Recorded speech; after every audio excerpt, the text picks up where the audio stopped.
নমস্কার বন্ধুরা, আপনাদের সকলকে আমাদের চ্যানেল তাসনোভা ভয়েসে আন্তরিকভাবে স্বাগত জানাই। আজকের এই গল্পে আপনাদের নিয়ে যাবে নবী মুম্বাইয়ের বর্ষার সকালে। খারঘর স্টেশনের সিঁড়িতে এক অসহায় বৃদ্ধা ভিখারি আর এক ভাঙা জীবনের নারী শ্রেয়া দেশমুখের মধ্যে গড়ে ওঠে এক নীরব, অদৃশ্য বন্ধন। কিন্তু যখন মৃত্যুর কালো ছায়া নেমে আসে শ্রেয়ার ওপর, যখন তার নিজের বাড়িতে জ্বলে ওঠে আগুনের লেলিহন শিখা, তখন সেই বৃদ্ধাই হয়ে ওঠে তার একমাত্র রক্ষাকর্ত্রী। একটা ১০ টাকার নোট কিভাবে প্রাণ বাঁচায়, দুর্নীতির জাল ছিঁড়ে দেয় আর কর্মফলের অমোঘ নিয়ম দেখায়, এই গল্পে আছে সাসপেন্স, আবেগ আর অপ্রত্যাশিত বিজয়ের রোমাঞ্চ। শুনুন পুরোটা, কারণ এই গল্প শেষ হলে আপনার চোখের জল আর হৃদয়ের তৃপ্তি একসাথে বয়ে যাবে। সকাল ৬টা বাজার সাথে সাথে নবী মুম্বাইয়ের খারঘর সেক্টর ১২র এক ছোট্ট ভাড়ার ফ্ল্যাটে জানালার কাঁচে বৃষ্টির প্রচণ্ড আছড়ানোর শব্দ আর মোবাইল অ্যালার্মের তীক্ষ্ণ ডাকে শ্রেয়া দেশমুখের ঘুম ভেঙে গেল। চোখ খুলতেই সে এক মুহূর্তের জন্য ছাদের দিকে শূন্য দৃষ্টিতে তাকিয়ে রইল, যেন তার জীবনের ফাঁকা অধ্যায়গুলোর প্রতিফলন। পুরনো জং-ধরা ফ্যানের ক্যাচক্যাচ শব্দ ফাঁকা ঘরে প্রতিধ্বনিত হয়ে তার একাকিত্বকে আরও তীব্র করে তুলছিল। এটা তার নতুন বাসা, খারঘরের একটি সাধারণ 1 বিএইচকে ফ্ল্যাট, যেখানে সে ভেঙে পড়া জীবনকে আবার গড়ে তোলার চেষ্টা করছিল। কিন্তু ভেতরে ভেতরে ছিল এক অদৃশ্য ঝড়ের ছায়া। শ্রেয়া দেশমুখ, বয়স ৩৫ বছর। একসময় ১২ বছরের সুখী সংসার মনে হলেও আসলে তা ছিল অন্তঃসারশূন্য এবং বিষাক্ত। স্বামীর অবিরাম মানসিক অত্যাচার, তীব্র কটাক্ষ এবং শেষমেশ বিবাহ বিচ্ছেদের ঝড় তাকে পুরোপুরি ভেঙে দিয়েছিল। কোর্টের অন্তহীন চক্র, উকিলের তারিখগুলো এবং সম্পর্কের জটিল টানাপড়নে তার আত্মা ক্ষতবিক্ষত হয়ে গিয়েছিল। যে বাড়িতে সে তা স্বপ্ন লালন করেছিল, সেটা এক লহমায় অচেনা হয়ে গিয়েছিল। নিজের সাথে কোনো সম্পদ না নিয়ে, শুধু আত্মসম্মানের শেষ আশ্রয় নিয়ে সে সেখান থেকে বেরিয়ে এসেছিল। খারঘরের এই ছোট্ট আশ্রয় সে নিজেকে সামলে নিতে শুরু করেছিল। হলে এখনও খোলা হয়নি এমন ২-৩টে বাক্স পড়েছিল, যা তার এলোমেলো জীবনের প্রতিচ্ছবি। রান্নাঘরে গিয়ে গ্যাস জ্বালিয়ে চায়ের জল ফোটাতে ফোটাতে তার চোখ ভিজে উঠল, কিন্তু সে তাড়াতাড়ি চোখ মুছে নিল। না শ্রেয়া, এখন আর কান্নার সময় নয়, নিজের পায়ে দাঁড়াতে হবে, নিজেকে বোঝালো সে। ব্যাংকের ব্যালেন্স দ্রুত কমে আসছিল। ভাড়া, বিল, খরচ সব মেটাতে একটা চাকরি ছিল অপরিহার্য। সৌভাগ্যবশত ১৫ দিন আগে সিবিডি খারঘরে Shri Vijay logistics and consultancy নামের কোম্পানিতে সে অ্যাকাউন্টেন্টের চাকরি পেয়ে গিয়েছিল। নামে লজিস্টিক্স আর কনসালটেন্সি হলেও একটা বড় কমার্শিয়াল কমপ্লেক্সের ভেতর ২-৩টে কেবিন নিয়ে গড়া ছোট কোম্পানি। বেতন খুব বেশি না হলেও এই কঠিন সময়ে এটাই ছিল তার বেঁচে থাকার একমাত্র ভরসা। বন্ধুরা, শ্রেয়ার জীবনে এখন যে ভয়াবহ ঝড় আসতে চলেছে, তা শুনলে আপনাদের গায়ে কাঁটা দেবে। কিন্তু তার আগে, যদি এই গল্প আপনাদের ভালো লাগে, তাহলে ভিডিওটি এখনই লাইক করে দিন এবং আমাদের চ্যানেল সাবস্ক্রাইব করতে ভুলবেন না। এছাড়া আপনারা কোন গ্রাম বা শহর থেকে এই গল্প শুনছেন তা নিচে কমেন্ট করে জানান, আমার পড়তে খুব ভালো লাগবে। চলুন তবে গল্পের পরবর্তী রোমহর্ষক অংশের দিকে এগিয়ে যাই। চা পান করে শ্রেয়া দেশমুখ ঝটপট প্রস্তুত হয়ে নিলেন। ছাতা আর টিফিন বক্স তার ব্যাগের ভেতরে গুজে রেখে সে বাড়ি থেকে বেরিয়ে পড়লেন। বাইরে অবিরাম বৃষ্টি ঝরছিল। নবী মুম্বাইয়ের বর্ষাকালের এই দিনগুলি মনে একরকম অস্থিরতা সৃষ্টি করত। খারঘর স্টেশনের দিকে হাঁটার সময় রাস্তার গর্ত এড়িয়ে সে স্টেশনে পৌঁছে গেলেন। খারঘর থেকে খারঘর পর্যন্ত ট্রান্স হারবার লোকালের এই যাত্রা এখন তার দৈনন্দিন জীবনের এক অবিচ্ছেদ্য অংশ হয়ে উঠেছিল। স্টেশনে ট্রেনের অপেক্ষায় প্ল্যাটফর্মে মানুষের ভিড়, ভেজা ছাতার সেই অদ্ভুত গন্ধ আর যান্ত্রিক ঘোষণার আওয়াজ। পরবর্তী station Koparkhairane, next station Koparkhairane. Local train এসে পড়ল, আর ভিড়ের ধাক্কায় সে কোনোমতে ভেতরে ঢুকে পড়লেন। জানালার ধারের সিট পাওয়া লোকাল ট্রেনের যাত্রায় এক বড় যুদ্ধ। ভাগ্যক্রমে আজ সে জানালার সিট পেয়ে গিয়েছিলেন।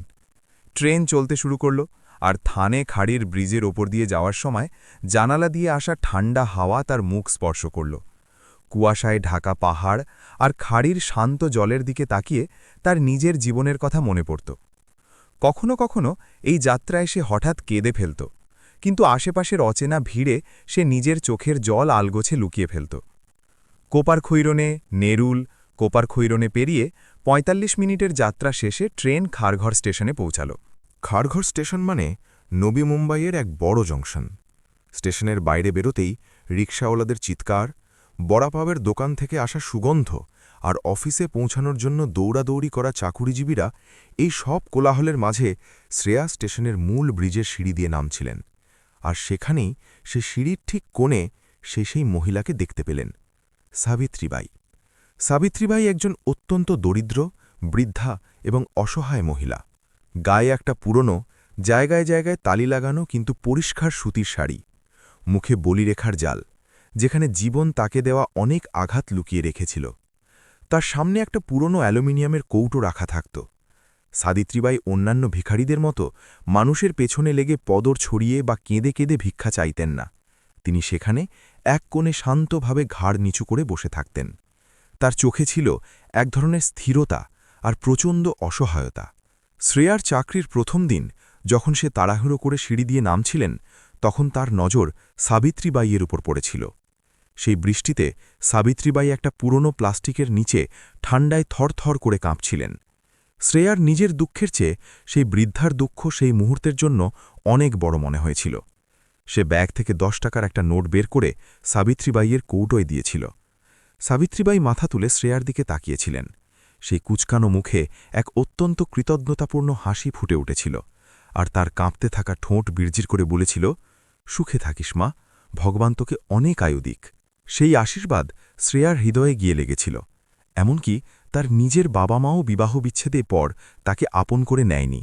যখন সে পৃথিবীতে পুরোপুরি একা হয়ে গিয়েছিল, তখন এক অচেনা ভিখারি দিদিমার দেওয়া সেই আশীর্বাদ তার কাছে সঞ্জীবনীর মতো কাজ করেছিল। সেই দিন থেকে এটা একটা নিয়মে দাঁড়িয়ে গিয়েছিল। শ্রেয়া রোজ সকালে খারঘর স্টেশনের সিঁড়ি দিয়ে নামার সময় সাবিত্রীবাইয়ের কাছে থামতেন। ব্যাগ থেকে ১০ বা ২০ টাকা বের করে তাদের কৌটোই দিতেন। কখনো কখনো সে বাড়ি থেকে আসার সময় তাদের জন্য বিস্কুটের প্যাকেট বা কোনো ফল নিয়ে আসত। তাদের মধ্যে খুব বেশি কথা কখনো হয়নি, কিন্তু কথা ছাড়াই এক নীরব ও গভীর সম্পর্ক তাদের মধ্যে গড়ে উঠেছিল। দুজনেই এই মায়াবী এবং স্বার্থপর পৃথিবীতে নিজের নিজের জায়গায় একা ছিলেন। শ্রেয়ার কাছে সাবিত্রীবাইকে এক আশ্রয় মনে হতো, আর সাবিত্রীবাইয়ের বুড়ো চোখ দুটো রোজ সকালে এই মেয়েটার পথ চেয়ে থাকত। আজকেও শ্রেয়া সাবিত্রীবাইয়ের কাছে থামলেন। বৃষ্টি একটু কমে গিয়েছিল। সে সাবিত্রীবাইয়ের কৌটোয় ২০ টাকা দিল। কেমন আছো দিদিমা? শ্রেয়া হেসে জিজ্ঞেস করল। সাবিত্রীবাই কাঁপতে কাঁপতে নিজের আঁচলটা মাথায় টেনে নিলেন এবং বললেন, আমি ঠিক আছি রে মা, তুই কেমন আছিস? আজ মুখে খুব উজ্জ্বলতা দেখা যাচ্ছে।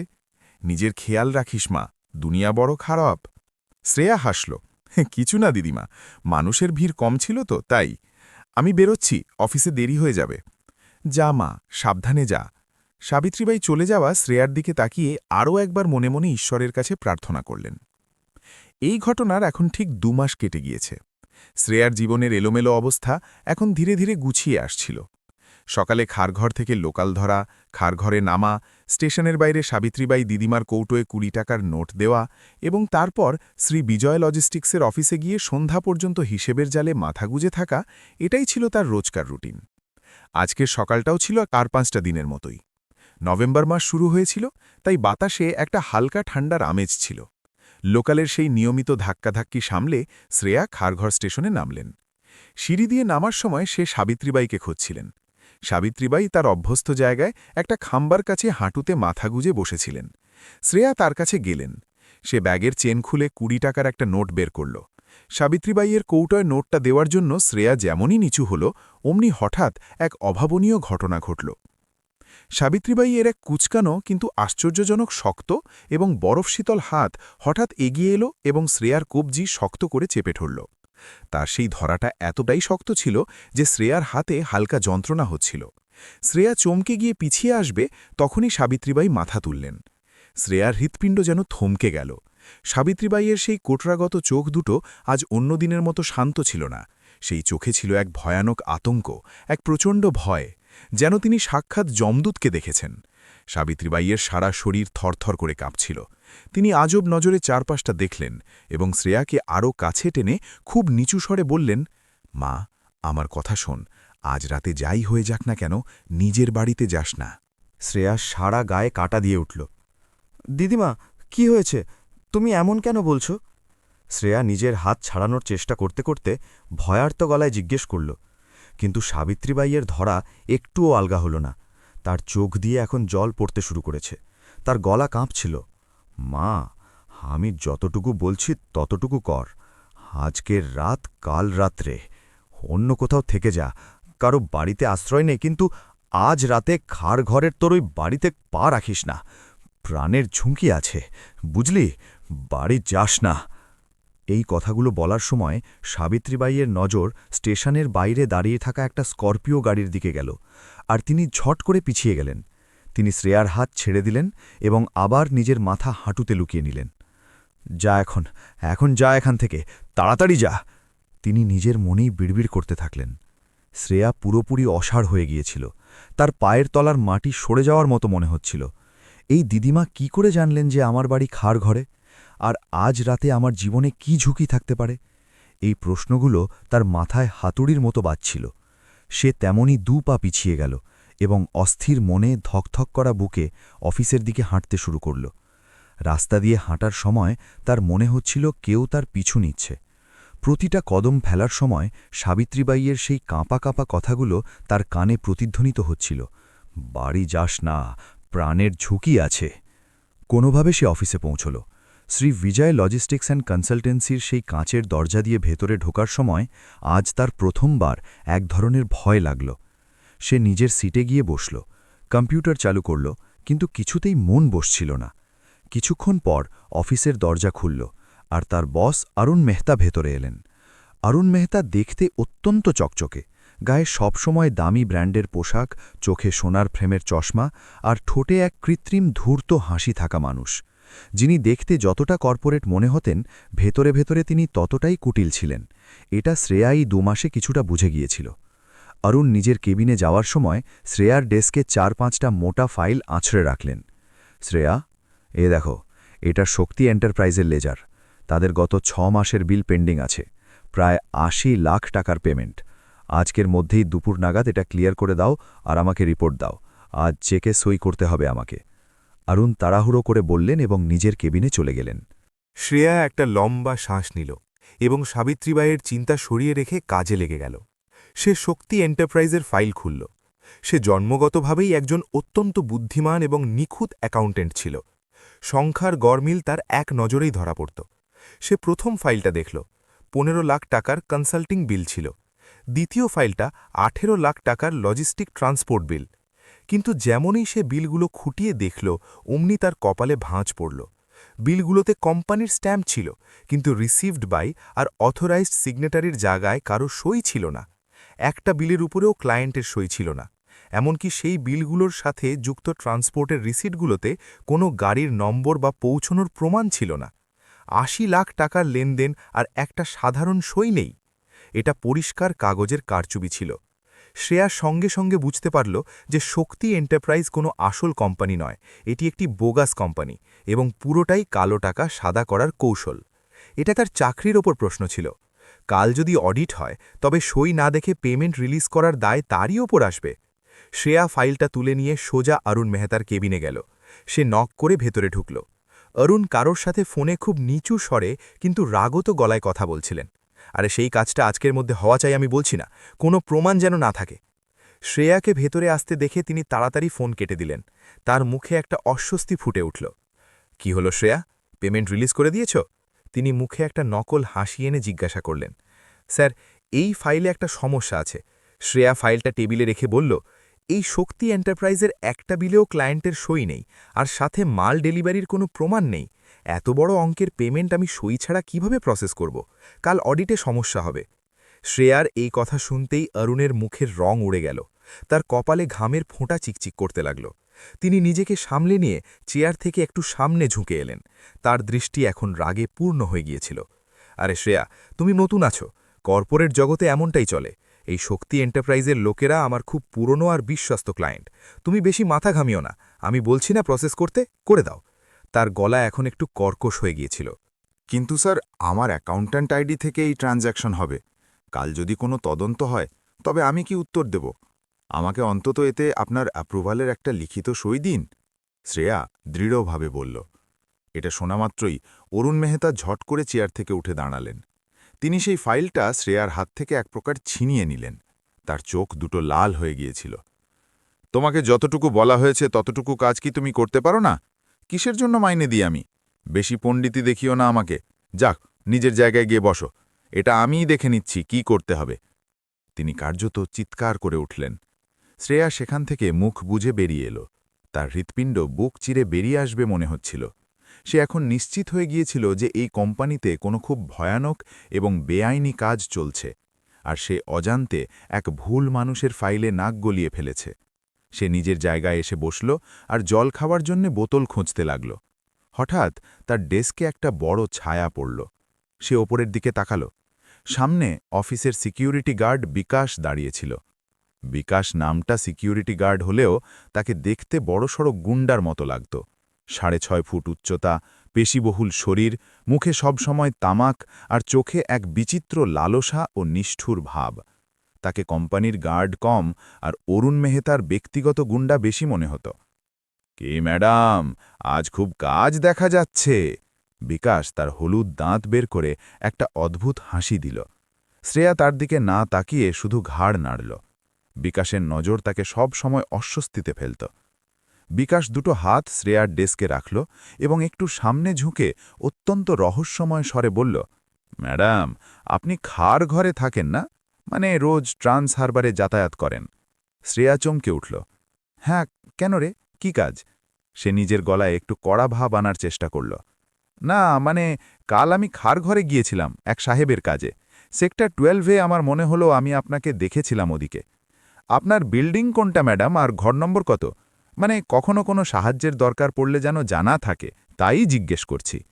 বিকাশের গলায় এক বিচিত্র ধরনের শীতলতা ছিল, যা সরাসরি শ্রেয়ার হাড় পর্যন্ত কাঁপিয়ে দিল। শ্রেয়ার পায়ের তলার মাটি আরও একবার কেঁপে উঠল।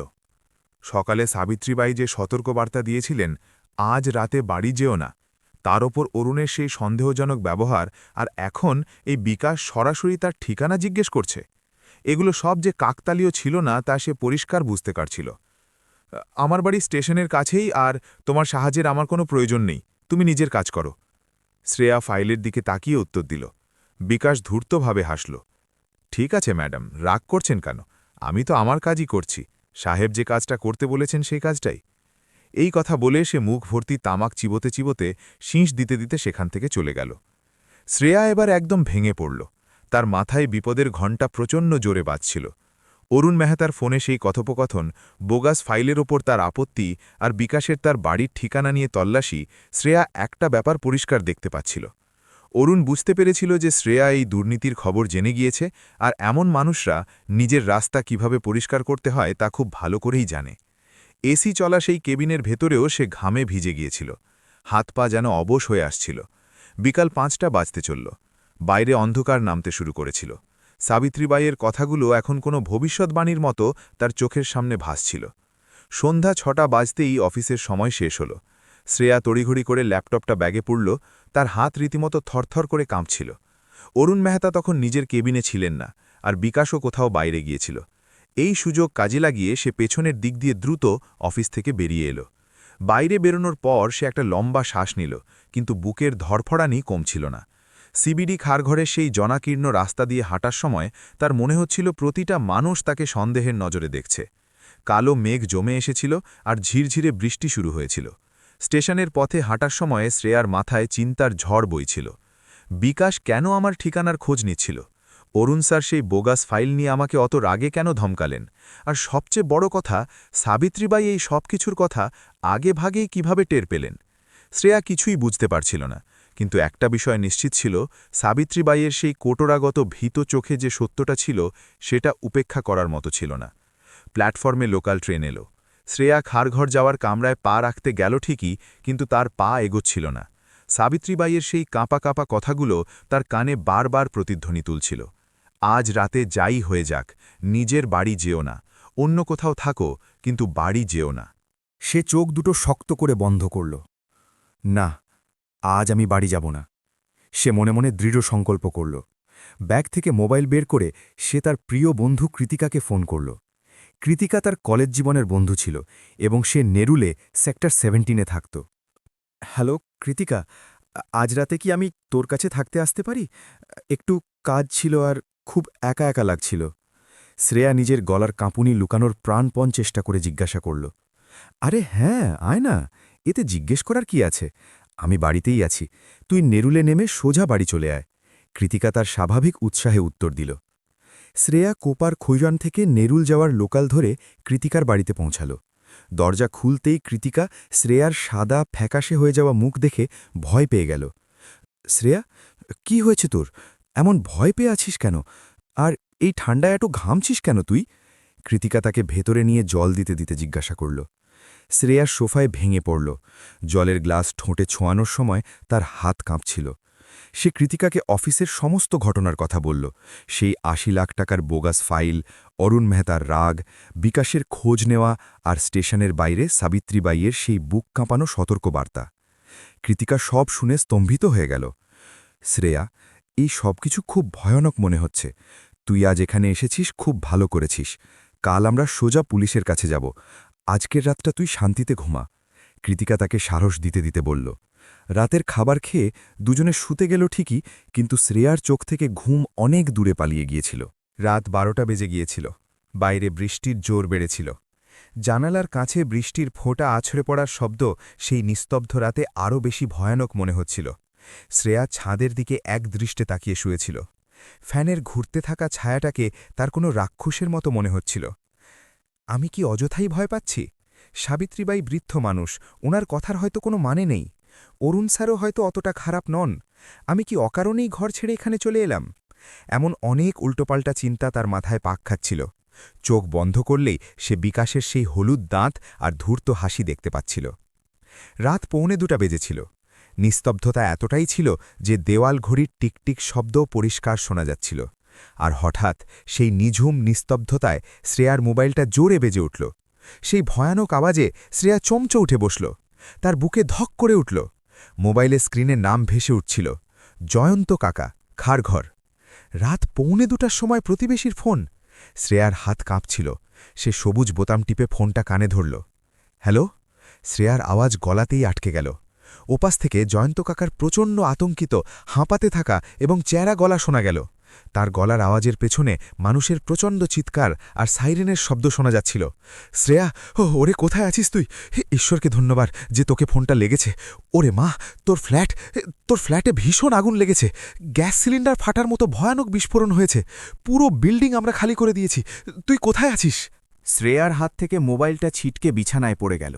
তার মনে হল শরীরের শেষ রক্তবিন্দুটাও যেন জমে গিয়েছে। তার শ্বাস আটকে এলো। সে কিছুই ভেবে পাচ্ছিল না। ফোনের স্পিকার থেকে জয়ন্ত কাকার চিৎকার তখনও শোনা যাচ্ছিল। কৃতিকা ঘুম থেকে চমকে জেগে উঠল। শ্রেয়া, কি হয়েছে? কার ফোন ছিল? শ্রেয়া শূন্য চোখে কৃতিকার দিকে তাকাল। তার চোখ ফেটে জলের বাঁধ ভেঙে গেল। কৃতিকা, আমার বাড়িতে আগুন লেগেছে। পরবর্তী 10 মিনিটের মধ্যে দুজনে কার্যত গায়ে থাকা কাপড়ে নিচে নেমে এলো। কৃতিকা গাড়ি বের করল আর তারা খারঘরের দিকে তীরের বেগে রওনা হল। পাম বিচ রোড দিয়ে খারঘর যাওয়ার সময় গাড়ির কাছে পড়া বৃষ্টি শ্রেয়ার চোখের জলের সাথে পাল্লা দিচ্ছিল। তার হৃৎপিণ্ড বুক চিড়ে বেরিয়ে আসবে মনে হচ্ছিল। খারঘর সেক্টর 12-তে পৌঁছতেই সামনের দৃশ্য দেখে শ্রেয়ার হৃৎস্পন্দন থমকে গেল। পুরো এলাকা লাল আর নীল বাতির আলোয় ভরে গিয়েছিল। ফায়ার ব্রিগেডের 3টে গাড়ি বিল্ডিংয়ের নিচে দাঁড়িয়েছিল। পুলিশের গাড়ির সাইরেনের কান ফাটানো আওয়াজ, মানুষের চিৎকার আর আকাশে উড়তে থাকা ঘন কালো ধোঁয়ার কুণ্ডলী, সবকিছু একটা ভয়ানক স্বপ্নের মতো মনে হচ্ছিল। শ্রেয়া কাঁপা কাঁপা পায়ে গাড়ি থেকে নামল। সামনের 3তলা ইমারত ধোয়ার চাদরে ঢাকা পড়ে গিয়েছিল, আর 3তলায় তার নিজের ফ্ল্যাটের জানালা দিয়ে আগুনের লাল লেলিহান শিখা ভয়ানক গতিতে বেরিয়ে আসছিল। আগুনের সেই রুদ্রমূর্তি, জ্বলন্ত আসবাবপত্রের তরতর শব্দ আর বাতাসে ছড়িয়ে পড়া পোড়া রবার ও কাঠের গন্ধ শ্রেয়ার নাকে আর মাথায় ঢুকে যাচ্ছিল। ফায়ার ব্রিগেডের কর্মীরা বড় পাইপ নিয়ে আগুন নেভানোর প্রাণপণ চেষ্টা করছিল, কিন্তু আগুন শ্রেয়ার পুরো ফ্ল্যাট গ্রাস করে নিয়েছিল। ভিড় থেকে জয়ন্ত কাকা দৌড়ে এলেন। তিনি শ্রেয়াকে দেখে হাউ হাউ করে কাঁদতে লাগলেন। শ্রেয়া মা, তুই বেঁচে আছিস, ঈশ্বরের লাখ লাখ শুক্রিয়া। আমরা তো ভেবেছিলাম যে তুই। তিনি আর কথা বলতে পারলেন না। শ্রেয়ার নজর সেই আগুনের লেলিহান শিখা থেকে সরছিল না। তার মনে বেদনার এমন এক হাহাকার উঠেছিল যার কোনো ভাষা নেই। তার বিছানা, তার জামাকাপড়, তার দরকারি নথিপত্র, শূন্য থেকে গড়ে তোলা তার সেই ছোট্ট জগৎ, সব কিছু সেই আগুনে ভস্মীভূত হয়ে যাচ্ছিল। তার জীবনের তিল তিল করে জমানো পুঁজি ছাই হয়ে বাতাসে উড়ছিল। কিন্তু হঠাৎ সেই দুঃখ আর হাহাকারের ঢেউয়ের মাঝে শ্রেয়ার মাথায় একটা ভয়ানক চিন্তা বিদ্যুতের মতো খেলে গেল। সে নিজের ডান হাতের কবজির দিকে তাকাল, যেখানে সকালে সাবিত্রীবাই শক্ত করে ধরেছিলেন। সে বুঝতে পেরেছিল যে এই আগুন কোনো দুর্ঘটনা ছিল না। রাতে হঠাৎ করে তারই ফ্ল্যাটে বিস্ফোরণ হওয়া আর পুরো ঘর পুড়ে ছাই হয়ে যাওয়া কোনোভাবেই কাকতালীয় হতে পারে না। অরুণ মেহতা বুঝতে পেরেছিল যে তার কুকীর্তির কথা আমি জেনে গিয়েছি, আর তার ভয় ছিল যে আমি পুলিশের কাছে যাব। তাই তথ্য প্রমাণ নষ্ট করতে এবং আমাকে চিরতরে সরিয়ে দিতে সেই কাজটা ঘটিয়েছে। বিকাশের ঠিকানা জিজ্ঞাসা করাটা এই কারণেই ছিল। যদি আজ সকালে সাবিত্রীবাই তার হাত ধরে তাকে সেই সতর্কবার্তা না দিতেন, যদি সে আজ প্রতিদিনের মতো সেই ফ্ল্যাটে এসে ঘুমাত, তবে এই মুহূর্তে সে ওই বিছানায় পুড়ে কয়লা হয়ে যেত। এই চিন্তা মাথায় আসতেই শ্রেয়ার শরীরে এক ভয়ানক কাঁপুনি বয়ে গেল। মৃত্যু তার এত কাছ দিয়ে চলে গিয়েছে যে সে সাক্ষাৎ মৃত্যুর সেই কালো মুখ আগুনের শিখার মধ্যে দেখতে পাচ্ছিল। সাবিত্রীবাই নামের সেই বৃদ্ধা ভিখারি দিদিমা আজ তার প্রাণ বাঁচিয়েছেন। হাড় ভাঙা খাটুনি দিয়ে গড়ে তোলা সংসার আগেই ভেঙেছিল, আর এখন নিজের পায়ে দাঁড়ানোর জন্য যে ছোট বাসাটা গড়েছিল সেটাও এক নিষ্ঠুর মানুষ পুড়িয়ে খাক করে দিল। সবকিছু হারানোর যন্ত্রণা আর মৃত্যুর মুখ থেকে ফিরে আসার ধাক্কা, এই দুটোর ভার শ্রেয়া সহ্য করতে পারল না। তার পা টলমল করে উঠল, আর সে সেখানেই সেই বৃষ্টির কাদার মধ্যে হাঁটু গেড়ে বসে পড়ল। আকাশের দিকে তাকিয়ে সে এমন এক আর্তনাদ করল যে সেই আওয়াজ ফায়ার ব্রিগেডের সাইরেনের চেয়েও বেশি তীক্ষ্ণ ছিল। কৃতিকা তাকে শক্ত করে জড়িয়ে ধরে রেখেছিল, কিন্তু শ্রেয়ার চোখের জল সেই আগুনের শিখার মতোই থামার নাম নিচ্ছিল না। এখন তার কাছে আর কিছুই অবশিষ্ট নেই, শুধু একটা জিনিসই বাকি ছিল, সাবিত্রীবাইয়ের দেওয়া এই নতুন জীবন আর অরুণ মেহতার ওপর নেওয়ার সেই চরম প্রতিশোধ। সেই ভয়ানক অন্ধকার রাত কাটল এবং নবী মুম্বাইয়ের আকাশে এক ফ্যাকাশে ধোঁয়াটে সকাল হল। বৃষ্টির অবিরাম ধারা থেমে গিয়েছিল, কিন্তু শ্রেয়ার মনের ঝড় তখনও শান্ত হয়নি। রাত অবধি ফায়ার ব্রিগেড আগুন নিয়ন্ত্রণে এনেছিল, কিন্তু ততক্ষণে তার ফ্ল্যাটের সবকিছু পুড়ে ছাই হয়ে গিয়েছে। ভোরে কৃতিকা জোর করে শ্রেয়াকে নেরুলে নিজের বাড়িতে নিয়ে এলো। শ্রেয়া কৃতিকার বাড়ির আয়নায় নিজের দিকে তাকাল। কেঁদে কেঁদে চোখ ফুলে গিয়েছিল, মুখে কালি আর ক্লান্তি ছিল। কিন্তু কাল পর্যন্ত যে ভীতু শ্রেয়া ছিল তাকে আজ সেই আয়নায় দেখা যাচ্ছিল না। সেখানে আজ এমন এক নারী দাঁড়িয়েছিল যার চোখে সবকিছু হারানোর এক শূন্যতা, আর একই সাথে অন্যায়ের বিরুদ্ধে লড়াই করার এক প্রখর আগুন জ্বলছিল। কৃতিকা, শ্রেয়া এক লম্বা শ্বাস নিয়ে বলল, আমাকে এখনই খারঘার স্টেশনে যেতে হবে, গাড়ি বের কর। কিন্তু শ্রেয়া, এখন কোথায় যাবি তুই? সারা রাত ঘুমাসনি, কিছু খাসনি? আগে পুলিশের কাছে যাই আমরা। কৃতিকা তাকে বোঝানোর চেষ্টা করছিল। না কৃতিকা, পুলিশের কাছে আমরা যাবই, কিন্তু তার আগে আমাকে একজনের সাথে দেখা করতে হবে। তিনি কাল আমাকে মৃত্যুর মুখ থেকে টেনে বের করেছেন। সাবিত্রীবাই। আমি সাবিত্রীবাইয়ের সাথে দেখা করতে চাই। শ্রেয়ার কণ্ঠস্বর এতটাই দৃঢ় ছিল যে কৃতিকা আর কিছুই বলতে পারল না। সে গাড়ি বের করল। ২০ মিনিটের মধ্যে তারা খারঘর স্টেশনে পৌঁছাল।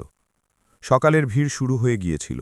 চাকুরিজীবীরা প্রতিদিনের মতো তাড়াহুড়ো করে লোকাল ধরার জন্য দৌড়াচ্ছিল।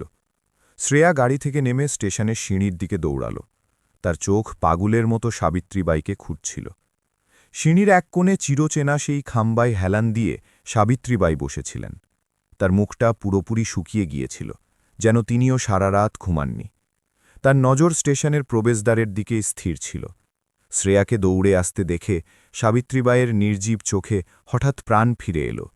তিনি সেই কাঁপা কাঁপা পায়ে আর থরথর করা শরীরে দেওয়ালের সাহায্য নিয়ে কোনো মতে উঠে দাঁড়ালেন। সাবিত্রীবাই দিদিমা। শ্রেয়া তাদের কাছে পৌঁছে সেই ভিখারি দিদিমাকে জড়িয়ে ধরল। শ্রেয়াকে জীবিত দেখে সাবিত্রীবাই কান্নায় ভেঙে পড়লেন। মা গো, আমার মেয়েটা বেঁচে আছে, ঈশ্বরের লাখ লাখ শুক্রিয়া। সারা রাত আমার প্রাণটা ছটফট করছিল রে মা। আমার মনে হয়েছিল আমি তোকে হারিয়ে ফেলেছি। সাবিত্রীবাই শ্রেয়ার পিঠে নিজের কুচকানো হাত বোলাতে বোলাতে কাঁদছিলেন। শ্রেয়া তাকে সামলাল। দিদিমা, তুমি যদি কাল আমাকে সতর্ক না করতে তবে তোমার এই মেয়েটা আজ বেঁচে থাকত না। কিন্তু তুমি এই সব জানলে কি করে? তুমি কিভাবে জানলে যে আমার প্রাণের ঝুঁকি আছে? সাবিত্রীবাই আশেপাশে তাকালেন। ভিড় নিজের মেজাজেই ছিল। তিনি নিজের শাড়ির আঁচলের গিট খুললেন এবং তার ভেতর থেকে একটা পুরনো স্ক্রিন ফেটে যাওয়া ভাঙা অ্যান্ড্রয়েড মোবাইল বের করলেন। তিনি সেই মোবাইলটা শ্রেয়ার হাতে দিলেন। মা, গত পরশু দুপুরে আমি এখানেই বেঞ্চে বসেছিলাম।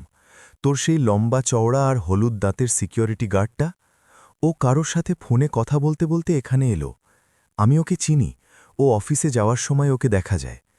ও ফোনে কথা বলছিল, সাহেব আজ রাতেই কাজ শেষ করছি, মেয়েটার ঠিকানা বের করেছি, খারঘর, সেক্টর 12 বিল্ডিং, পেট্রোলের ক্যান নিয়ে যাচ্ছি আমি। এটা শুনলাম আর আমার পায়ের তলার মাটি সরে গেল মা। আমি বুঝতে পারলাম তোর প্রাণের ওপর কেউ হাত দিয়েছে, তাই তো সকালে আমি তোর হাত ধরে তোকে আটকেছিলাম। সাবিত্রীবাই হাঁপাতে হাঁপাতে বলছিলেন। শ্রেয়া সেই ভাঙা মোবাইলটা হাতে শক্ত করে ধরল। তার হাত কাঁপছিল। কিন্তু দিদিমা, এই ফটো? শোন মা, তুই চলে গেলি ঠিকই, কিন্তু আমার প্রাণটা ধরফর করছিল। তুই সত্যি অন্য কোথাও গেলি না বাড়িতে গেলি তা আমি জানব কি করে?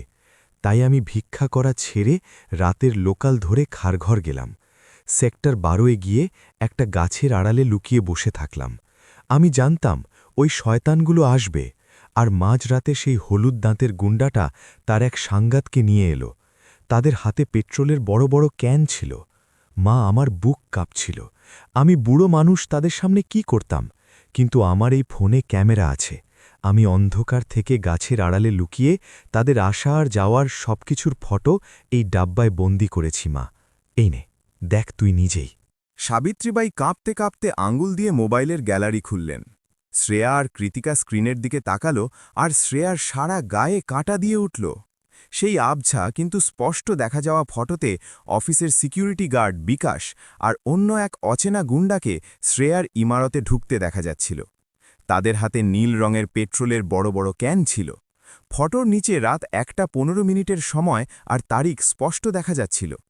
দ্বিতীয় ফটোতে তাদের দুজনকে ইমারত থেকে দ্রুত বেরিয়ে যেতে দেখা যাচ্ছিল, আর তাদের পেছনে ইমারত থেকে আগুনের লেলিহান শিখা উঠতে দেখা যাচ্ছিল। এটা শুধু তথ্য প্রমাণ ছিল না, এটা ছিল সাবিত্রীবাই নিজের প্রাণের তোয়াক্কা না করে এক অচেনা মেয়ের জন্য মৃত্যুর মুখে গিয়ে ছিনিয়ে আনা ন্যায় বিচার। শ্রেয়া সাবিত্রীবাইয়ের পা জড়িয়ে ধরল। দিদিমা, তুমি আমার জন্য নিজের প্রাণ ঝুঁকির মুখে ফেললে। ওরা যদি তোমাকে দেখে ফেলত তবে? তবে কি করত? মেরে ফেলত এই বুড়িকে? এমনিতেও এই পৃথিবীতে আমার পথ চেয়ে বসে থাকার মতো কেউ নেই মা, কিন্তু তুই প্রতিদিন নিয়ম করে এই ভিখারির কৌটোয় টাকা দিতি না? ওগুলো শুধু টাকা ছিল না মা, ওটা ছিল তোর ভালোবাসা। সেই ভালোবাসার জন্য যদি মরণ আসত তাও আমি মেনে নিতাম। এখন তুই সময় নষ্ট করিস না, এই মোবাইলটা নে আর সোজা পুলিশের কাছে যা। ওই শয়তানগুলোকে ছাড়িস না মা। সাবিত্রীবাই দৃঢ়ভাবে বললেন। শ্রেয়ার মুখের কান্নামাখা ভাব এখন পুরোপুরি উধাও হয়ে গিয়েছে। সেখানে এখন এক ক্রুদ্ধ বাঘিনীর প্রতিচ্ছবি দেখা যাচ্ছিল। সাবিত্রীবাইয়ের সেই পুরনো মোবাইলটা হাতে শক্ত করে ধরে সে কৃতিকার সাথে সোজা সিবিডি খারঘর থানার দিকে রওনা হল। থানায় তখন সকালের ব্যস্ততা চলছিল। খটখট শব্দে বাজতে থাকা পুরনো টাইপরাইটার, চায়ের তীব্র গন্ধ, এক কোণে বসে থাকা কিছু আসামি আর ফাইলের স্তূপে মুখ গুজে বসে থাকা পুলিশ কনস্টেবল। শ্রেয়া আর কৃতিকা সোজা ডিউটি অফিসারের টেবিলের কাছে গেল এবং সিনিয়র ইন্সপেক্টরের সাথে দেখা করার দাবি জানাল। ঘটনার গুরুত্ব বুঝে কনস্টেবল তাদের ইন্সপেক্টর রাওয়ের কেবিনে পাঠিয়ে দিলেন। ইন্সপেক্টর রাও লাবি মুম্বাই পুলিশ বাহিনীতে তার কড়া শৃঙ্খলা, তীক্ষ্ণ বুদ্ধিমত্তা এবং অপরাধীদের ওপর দাপট রাখার জন্য বিখ্যাত ছিলেন। ছিপছিপে শরীর, টান টান ইস্ত্রি করা উর্দি, চেহারা অত্যন্ত গম্ভীর আর চোখে সামনের জনের মনের হদিশ পাওয়ার মতো তীক্ষ্ণ দৃষ্টি। তিনি ফাইল থেকে মাথা তুললেন এবং শ্রেয়ার দিকে তাকালেন। বসুন। কি সমস্যা? ইন্সপেক্টর রাওয়ের কণ্ঠস্বর ছিল শান্ত কিন্তু অত্যন্ত ধারালো। শ্রেয়া চেয়ারে বসে একটা দীর্ঘশ্বাস নিল এবং পুরো ঘটনা প্রবাহ একদম তার চোখের সামনে তুলে ধরল। সে নতুন কাজে যোগ দেওয়া শ্রী বিজয় লজিস্টিক্স, অরুণ মেহতা নামের তার দুর্নীতিবাজ বস, শক্তি এন্টারপ্রাইজ নামের এক ভুয়া কোম্পানির ৮০ লাখ টাকার সইবিহীন বিল, তার করা প্রতিবাদ, বিকাশ নামের গার্ডের করা তার ঠিকানার সন্দেহজনক খোঁজখবর আর সবশেষে কাল রাতে তার বাড়িতে লাগা সেই ভয়ঙ্কর আগুন। রাও এই সব কিছু অত্যন্ত শান্তভাবে কোনো কথা না বলে শুনছিলেন। তার কপালে ভাঁজ পড়ল। মিস শ্রেয়া, আপনি যা বলছেন সেই অনুযায়ী এটা কেবল আগুনের কোনো দুর্ঘটনা নয়, বরং সরাসরি মানি লন্ডারিং এবং আপনাকে হত্যার চেষ্টা। কিন্তু এই সবকিছুর কি আপনার কাছে কোনো শক্ত প্রমাণ আছে? শ্রেয়া সাবিত্রীবাইয়ের দেওয়া সেই পুরনো ফেটে যাওয়া মোবাইলটা ইন্সপেক্টর রাওয়ের টেবিলের উপর রাখল এবং স্ক্রিনের রাতের সেই ফটোগুলো তাদের দেখাল। রাও মোবাইলটা হাতে নিলেন। ফটোর ভেতরে পেট্রোলের ক্যান হাতে থাকা বিকাশ আর আগুনের কুণ্ডলি তিনি জুম করে দেখলেন। ইন্সপেক্টর রাওয়ের চোখে এক অন্যরকম জেনলা ফুটে উঠল। একজন অভিজ্ঞ পুলিশ অফিসারের যা প্রয়োজন সেই ক্লিয়ার এভিডেন্স তার হাতে ছিল। গুড গড, তিনি বিড়বিড় করে বললেন। তিনি তক্ষুনি বেল বাজিয়ে এক কনস্টেবলকে ভেতরে ডাকলেন।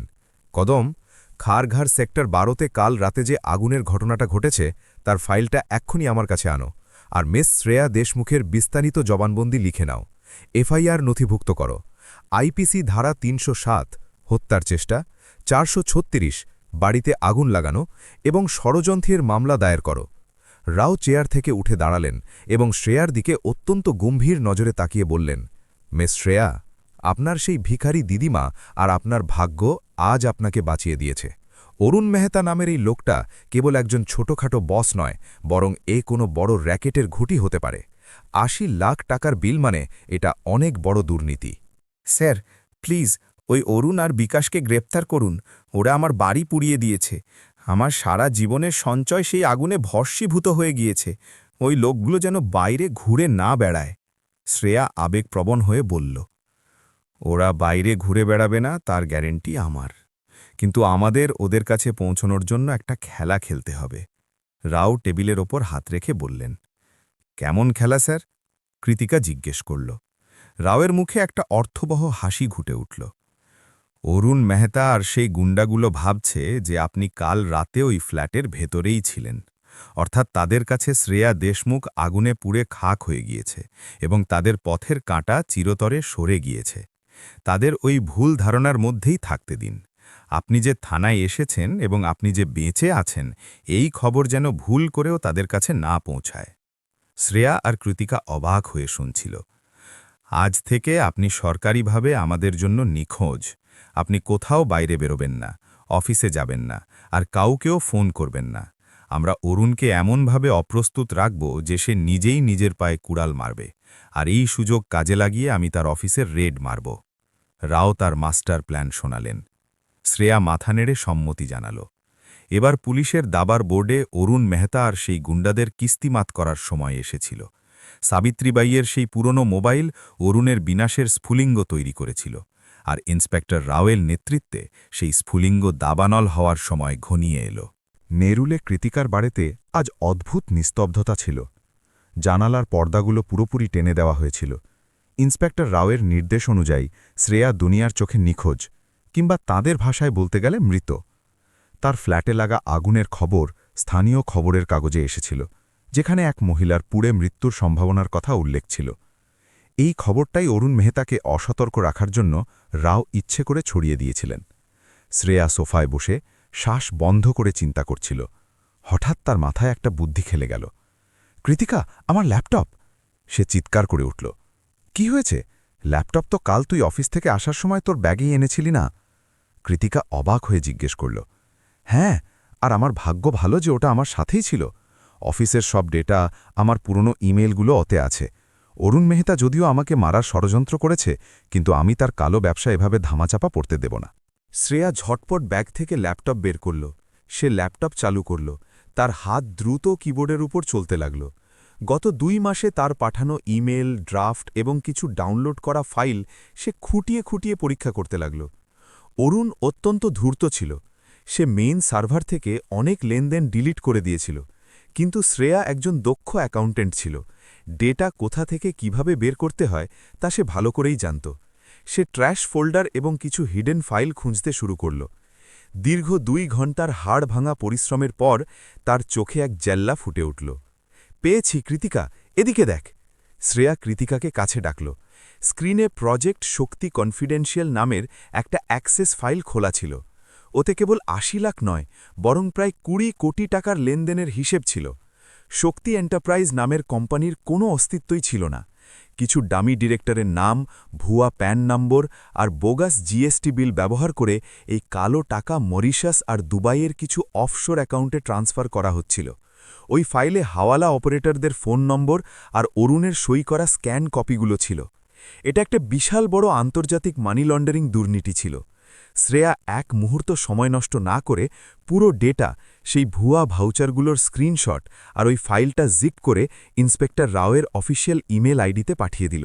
সাথে সে মেসেজ লিখল, স্যার, এটা হলো অরুণ মেহতার মৃত্যু পরোয়ানা, এবার ওকে আর পালানোর জায়গা দেবেন না। অন্যদিকে খারঘর থানা ইন্সপেক্টর রাওয়ের ল্যাপটপে পিং করে একটা শব্দ হল। তিনি সেই ইমেলটা খুললেন। ডেটা দেখা মাত্রই তার মুখে এক অত্যন্ত নিষ্ঠুর এবং বিজয়ী হাসি ফুটে উঠল। তিনি ফাইলটা সজোরে বন্ধ করলেন এবং কোমরে থাকা সার্ভিস রিভলভারটা পরীক্ষা করে হোলস্টারে পুরলেন। কদম, আমাদের স্ট্রাইক টিম রেডি করো, দুটো জিপ বের করো, শিকার জালে ফেসেছে। আজ শ্রীবিজয় লজিস্টিক্সের হাওয়া বের করার সময় এসেছে। রাওয়ের কণ্ঠস্বর পুরো থানায় প্রতিধ্বনিত হল। 5 মিনিটের মধ্যে দুটো পুলিশের জিপ সাইরেন না বাজিয়ে সিবিডি খারঘর সেক্টর 11-এর দিকে তীরের বেগে রওনা হল। এদিকে সিবিডি খারঘরের শ্রীবিজয় লজিস্টিক্সে একদম শান্ত পরিবেশ ছিল। অরুণ মেহতা নিজের রিভলভিং চেয়ারে আয়েশ করে বসেছিল। তার হাতে কফির মগ ছিল আর মুখে এক কুটিল বিজয়ী হাসি। সে সকালেই কাগজে খারঘরের আগুনের খবর পড়েছিল। শ্রেয়া দেশমুখ নামের অধ্যায় চিরতরে শেষ, এই ভ্রমেই সে ছিল। বাইরের ডেস্কে সিকিউরিটি গার্ড বিঠাস মুখে মাওয়া নিয়ে নিশ্চিন্তে মোবাইলে গান শুনছিল। তাদের মনে হচ্ছিল যে এখন আর তাদের কেউ আটকাতে পারবে না। কিন্তু হঠাৎ ধরাম করে অফিসের কাঁচের প্রধান দরজা কোনো ঝড়ের মতো প্রচণ্ড শব্দে খুলে গেল। পুলিশ! কেউ নিজের জায়গা থেকে নড়বেন না, হাত ওপরে তুলুন। ইন্সপেক্টর রাওয়ের গম্ভীর আর তীক্ষ্ণ আওয়াজ অফিসের দেওয়ালে কাঁপড়ন ধরিয়ে দিল। তার পেছনে 5-6 জন বলিষ্ঠ সশস্ত্র পুলিশ অফিসে ঢুকে পড়ল। হঠাৎই আক্রমণে বিকাশের হাত পা ঠান্ডা হয়ে গেল। পুলিশ দেখেই সে মুখের মাওয়া সেখানেই থুতু দিয়ে ফেলল এবং পেছনের এমার্জেন্সি এক্সিট দরজার দিকে প্রাণ ভয়ে দৌড়াল। কাদম, ধরো ওকে! রাও চিৎকার করলেন। বিকাশ দরজা খুলতে যাবে তখনই বাইরে থেকে আগে থেকেই ওত পেতে থাকা কনস্টেবল কাদাম দরজাটা সজোরে ধাক্কা দিলেন এবং বিকাশের বুকে এক জবরদস্ত লাথি কষালেন। বিকাশ ছিটকে গিয়ে সোজা একটা ডেস্কের উপর পড়ল। কিন্তু সে ছিল পোড় খাওয়া গুন্ডা। সে চটপট উঠে পাশে পড়ে থাকা একটা ভারী পেপারওয়েট তুলেন কাদামের মাথায় মারার জন্য হাত তুলল। কিন্তু তার আগেই ইন্সপেক্টর রাও বাঘের মতো তার উপর ঝাঁপিয়ে পড়লেন। রাও তার হাতটা হাওয়ায় ধরে ফেললেন, মুছড়ে দিলেন এবং তার গালে এমন এক চড় কষালেন যে বিকাশের মুখ দিয়ে ফিনকি দিয়ে রক্ত ছুটল। তোর এই হাত দিয়েই কাল রাতে ওই মেয়েটার বাড়িতে আগুন লাগিয়েছিলেন, আরে কুত্তা! আজ তোর হাত দুটো গোড়া থেকে উপড়ে দেব, দাঁড়া! রাও তাকে মাটিতে ফেলে দিলেন। দুজন পুলিশ তার পিঠের ওপর হাঁটু দিয়ে চেপে ধরে হাত দুটো পেছনে মুছড়ে খটাখট হাত কড়া পরিয়ে দিল। বিকাশ যন্ত্রণায় কাতরাতে কাতরাতে মাটিতে পড়ে রইল। তার সব গুন্ডামি এক নিমিষে ধুলোয় মিশে গেল। বাইরের আওয়াজ শুনে অরুণ মেহতা নিজের কেবিন থেকে ঘরমাক্ত অবস্থায় বেরিয়ে এলো। সামনের দৃশ্য দেখে তার পায়ের তলার মাটি কেঁপে উঠল। তবুও সে নিজের মিথ্যে দাপট দেখানোর চেষ্টা করল। What is this inspector? আপনি জানেন আপনি কার অফিসে ঢুকেছেন? আমার রাজনৈতিক প্রতিপত্তি আছে। I will destroy your career. আমি এক্ষুনি আমার লয়ারকে ফোন করছি। অরুণ পকেট থেকে ফোন বের করে কাঁপা কাঁপা গলায় চিৎকার করার চেষ্টা করল। রাও অত্যন্ত ধীর পায়ে চেহারায় এক ভয়ানক শান্ত ভাব নিয়ে অরুণের দিকে এগিয়ে গেলেন। তিনি এক হ্যাঁচকায় অরুণের হাতের ফোনটা কেড়ে নিয়ে দেওয়ালে ছুঁড়ে মারলেন। ফোনের টুকরো টুকরো হয়ে গেল। রাও অরুণের কলার শক্ত করে ধরলেন এবং তাকে টেনে তার নিজের কেবিনে নিয়ে গেলেন। তোর লয়ার আর তোর রাজনৈতিক বাপ সবাইকে ডেকে নে, কারণ আজ থেকে আগামী 20 বছর তুই সূর্যের আলো দেখতে পাবি না। রাও শ্রেয়ার পাঠানো ইমেলের সেট আর ভুয়া লেজারের প্রিন্টআউটগুলো অরুণের মুখের উপর ছুঁড়ে মারলেন। সেই কাগজগুলো হাওয়ায় উঠতে উঠতে নিচে পড়ল। 20 কোটির মানি লন্ডারিং দুর্নীতি, জাল কোম্পানি, হাওয়ালা র্যাকেট আর সবচেয়ে বড় কথা শ্রেয়া দেশমুখকে হত্যার ষড়যন্ত্র এবং তার বাড়ি জ্বালিয়ে দেওয়া। এতগুলো ধারা লাগিয়েছি যে তোর যাবজ্জীবন কারাদণ্ড নিশ্চিত। রাও অরুণের কানের কাছে গিয়ে ঠান্ডা গলায় বললেন। শ্রেয়া দেশমুখ নামটা শোনামাত্রই অরুণের চোখ ভয়ে সাদা হয়ে গেল। শ্রেয়া? কিন্তু ও তো কাল রাতেই আগুনে... সে ভুলবশত বলে ফেলল এবং নিজের ভুল বুঝতে পেরে চুপ হয়ে গেল। আগুনে পুড়ে মরেছে এটাই ভুল ধারণা ছিল না তোর রে মূর্খ? যে মেয়েটাকে তুই পোড়াতে গিয়েছিলি সে বেঁচে আছে আর সেই তোর এই সাম্রাজ্যের কবর খুঁড়েছে। সাবিত্রীবাইয়ের একটা ফটো আর শ্রেয়ার একটা ক্লিক তোর সব দর্প চূর্ণ করে দিয়েছে। রাও এই কথা বলতেই কনস্টেবল এগিয়ে এসে অরুণের হাতে হাত কড়া পরিয়ে দিলেন। অরুণ মেহতার সেই ব্র্যান্ডেড স্যুট, সোনার ফ্রেমের চশমা আর সেই মিথ্যে দাপট সবকিছু মুহূর্তের মধ্যে ধুলোয় মিশে গেল। সে কার্যত কাঁদতে শুরু করল। স্যার, স্যার, আমাকে মাফ করে দিন, আমার ভুল হয়ে গিয়েছে। ভুল নয়, তুই পাপ করেছিস, আর পাপের শাস্তি কেবল জেল হবে। চলো, এই দুজনকে গাড়িতে তোলো, আর পুরো অফিস সিল করে দাও। রাও অর্ডার দিলেন। বিকাশ আর অরুণকে কলার ধরে টেনে হিঁচড়ে ইমারতের বাইরে আনা হলো। পুরো কমপ্লেক্সের মানুষ এই দৃশ্য দেখছিল। তাদের পুলিশের গাড়িতে পুরে থানার দিকে নিয়ে যাওয়া হলো। এদিকে নেরুলে শ্রেয়া কৃতিকার বাড়িতে পায়চারি করছিল। তার নজর শুধু ফোনের দিকে ছিল। প্রতিটা মিনিট তার কাছে ঘন্টার মতো মনে হচ্ছিল। হঠাৎ তার মোবাইল বেজে উঠল। স্ক্রিনে ইন্সপেক্টর রাও নামটা ভাসছিল। সে কাঁপা হাতে ফোন ধরল। Hello sir. ওপাশ থেকে রাওয়ের শান্ত আর আশ্বস্ত করা গলা ভেসে এলো। মিস শ্রেয়া, আপনি এখন স্বস্তির নিঃশ্বাস নিতে পারেন। আপনার বস অরুণ মেহতা আর সেই বিকাশ দুজনেই এখন আমার গাড়িতে অতিথি হিসেবে বসে আছে। শিকার জালে ধরা পড়েছে, আপনার ওপরের বিপদ চিরতরে কেটে গিয়েছে। এই কথাগুলো কানে আসতেই শ্রেয়ার হাত থেকে ফোনটা নিচে পড়ে গেল। তার শরীরের সব শক্তি যেন হারিয়ে গেল। সে ওভাবেই মাটিতে বসে পড়ল এবং কৃতিকাকে শক্ত করে জড়িয়ে ধরল। তার চোখ দিয়ে অঝরে জল পড়তে লাগল। কিন্তু এই জল দুঃখের ছিল না, এটা ছিল বিজয়ের, মুক্তির, মৃত্যুর সেই ভয়ানক অন্ধকার থেকে বেরিয়ে আলোয় আসার সেই মুহূর্ত। যে মানুষটা তার সব কিছু পুড়িয়ে ছারখার করেছিল, তাকে আজ তার কর্মের ফল ভোগ করতে হচ্ছে। আমরা জিতেছি কৃতিকা, আমরা জিতেছি, আমার প্রাণ বেঁচেছে। শ্রেয়া ফুঁপিয়ে ফুঁপিয়ে হাসছিল। নিয়তি তাকে ছাই থেকে পুনরায় জেগে ওঠার সুযোগ দিয়েছিল, আর এই সুযোগ সে পেয়েছিল শুধুমাত্র স্টেশনের বাইরে বসা সেই গরিব সাবিত্রীবাইয়ের কারণে। এখন সময় ছিল সেই কৃতজ্ঞতা পরিশোধ করার। শ্রেয়ার চোখে এখন সাবিত্রীবাইয়ের জন্য এক নতুন সংকল্প দানা বাঁধছিল। ইন্সপেক্টর রাওয়ের সেই সাহসী আর নিখুঁত অভিযানের পর অরুণ মেহতা আর তার গুন্ডাদের সাম্রাজ্য পুরোপুরি তছনছ হয়ে গেল। ৮০ লাখের ভুয়া বিল, ২০ কোটির আন্তর্জাতিক মানি লন্ডারিং দুর্নীতি, শ্রেয়াকে হত্যার ষড়যন্ত্র, এই সব শক্ত প্রমাণ দিয়ে পুলিশ আদালতে এমন এক মজবুত চার্জশিট পেশ করল যে কোনো উকিলই তাদের জামিন করাতে পারল না। অরুণ মেহতার সেই কর্পোরেট বাপট আর বিকাশের গুন্ডামি সোজা থানে জেলের অন্ধকার কুঠুরিতে গিয়ে শেষ হল। শ্রেয়ার মাথার ওপর ঝুলন্ত মৃত্যুর তলোয়ার এখন চিরতরে সরে গিয়েছিল। এই ঘটনার পর শ্রেয়ার জীবন এক অত্যন্ত ইতিবাচক আর সুন্দর মোড় নিল। পুলিশের দেওয়া রিপোর্টের পর ইন্স্যুরেন্স কোম্পানি তার পুড়ে যাওয়া ফ্ল্যাটের ক্লেম কোনো বাধা ছাড়াই পাস করে দিল। শ্রেয়ার ব্যাঙ্ক অ্যাকাউন্টে ইন্স্যুরেন্সের বড় অঙ্কের টাকা জমা হল। তার সততা আর বুদ্ধিমত্তার পরিচয় পেয়ে নেরুলের এক অত্যন্ত নামী এবং বড় মাল্টিন্যাশনাল কোম্পানি তাকে সিনিয়র ফিন্যান্সিয়াল অ্যানালিস্ট হিসেবে মোটা অঙ্কের প্যাকেজে চাকরি দিল। পুরনো তিক্ত অভিজ্ঞতা ভোলার জন্য শ্রেয়া খারঘার চিরতরে ছেড়ে দিল এবং কৃতিকার সাথে মিলে নেরুলের পাম বিচ রোডে একটা সুন্দর প্রশস্ত 2 BHK ফ্ল্যাট ভাড়া নিল। দুই বন্ধু মিলে সেই ফ্ল্যাট নতুন করে সাজাল। শ্রেয়ার জীবন এখন সত্যি স্বাভাবিক হয়ে গিয়েছিল। কিন্তু রাতের বেলা যখন শ্রেয়া নিজের নরম বিছানায় শুতে যেত, তখন একটা কথা তাকে অনবরত অস্থির করে তুলত। জানালা দিয়ে আসা ঠান্ডা বাতাস তাকে খারঘার স্টেশনের সেই সিঁড়ির কথা মনে করিয়ে দিত। আমার কাছে ভালো ঘর আছে, নরম বিছানা আছে, খাওয়ার জন্য উত্তম খাবার আছে, কিন্তু যে মা নিজের প্রাণের তোয়াক্কা না করে অন্ধকারে লুকিয়ে সেই ফটোগুলো তুলেছিল এবং আমাকে মৃত্যুর মুখ থেকে টেনে বের করেছিল, সেই সাবিত্রীবাই আজও হয়তো ওই সিমেন্টের হাড় কাঁপানো সিঁড়িতেই শুয়ে আছেন। এই চিন্তা শ্রেয়ার মনকে আক্ষরিক অর্থে কুড়ে কুড়ে খেত। সাবিত্রীবাইয়ের করা উপকার সে ভোলেনি এবং সেটা ভোলা তার রক্তেও ছিল না। এক রবিবার সকালে শ্রেয়া কৃতিকাকে ঘুম থেকে তুলল। কৃতিকা, আজ আমাকে একটা অত্যন্ত জরুরি কাজের জন্য যেতে হবে, তুই আসবি আমার সাথে? কোথায় যাবি শ্রেয়া? কৃতিকা চোখ কচলাতে কচলাতে জিজ্ঞেস করল। আমি আমার মাকে খুঁজতে যাব। সাবিত্রীবাইকে এই রাস্তা থেকে তুলে এনে এক সম্মানের জায়গায় নিয়ে যাওয়ার সময় এসেছে। শ্রেয়ার গলায় এক দৃঢ় সংকল্প ছিল। শ্রেয়া আগেই পানভেলের কাছে অত্যন্ত নিসর্গমগ্ন এবং শান্ত পরিবেশে অবস্থিত সাই আধার আশ্রম নামে এক বিখ্যাত বৃদ্ধাশ্রমের তথ্য সংগ্রহ করে রেখেছিল। সহ্যাদ্রি পর্বত শৃঙ্খলার কোলে অবস্থিত এই বৃদ্ধাশ্রমটি স্রেফ টাকার জন্য নয়, বরং প্রকৃত অর্থে বৃদ্ধদের সেবা করার জন্য চালানো হতো। সেখানে প্রশস্ত ঘর, পরিষ্কার ও সাত্ত্বিক খাবার, 24 ঘণ্টা চিকিৎসা পরিষেবা এবং চারপাশে সবুজ গাছপালা ছিল।